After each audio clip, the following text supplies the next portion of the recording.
Hello সবাইকে। তো সেদিন চলে গিয়েছিলাম একটা গ্রামের বিয়েতে।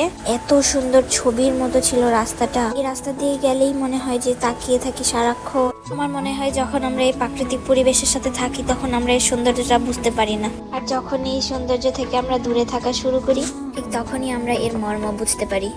তবে যাই বলি, আমার তো ভাই এই গ্রামের পরিবেশই ভালো লাগে। সুন্দর দৃশ্যগুলো দেখতে দেখতে আমরা বিয়ে বাড়িতে চলে আসলাম। আমি, আমার হাজবেন্ড আর আমার শাশুড়ি প্রথম চিনতে পারছিলাম না কোনটা বিয়ে বাড়ি। তো ফাইনালি আমরা বিয়ের গেট দেখে বিয়ে বাড়িতে ঢুকে পড়লাম। দেখলাম কোনে পক্ষের খাওয়া দাওয়া চলছে, তাই আমরা ভাবলাম একটু পরে বসবো। টেবিলে বসতেই সবার পাতে দিয়ে দিল 1 চামচ করে খিচুড়ি। প্রথমে ভাবছিলাম যে এটা মনে হয় ওদিকের মানুষের একটা কালচার, পরে দেখি যে না, এটা খিচুড়ি না, এটা হচ্ছে একটা ডাল।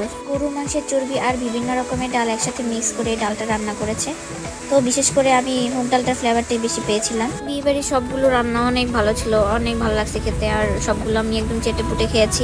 এই গরু মাংসটা এত সফট ছিল। তারপর অবশেষে আমাদের পাতে দই দিয়ে দিল। পেয়ে গেলাম একটা ক্ল্যামন। খাওয়া শেষ করে আমরা আশেপাশে একটু ঘুরে দেখছিলাম সবকিছু। এখানে একটা বাচ্চা ছিল, এত কিউট মাশাআল্লাহ।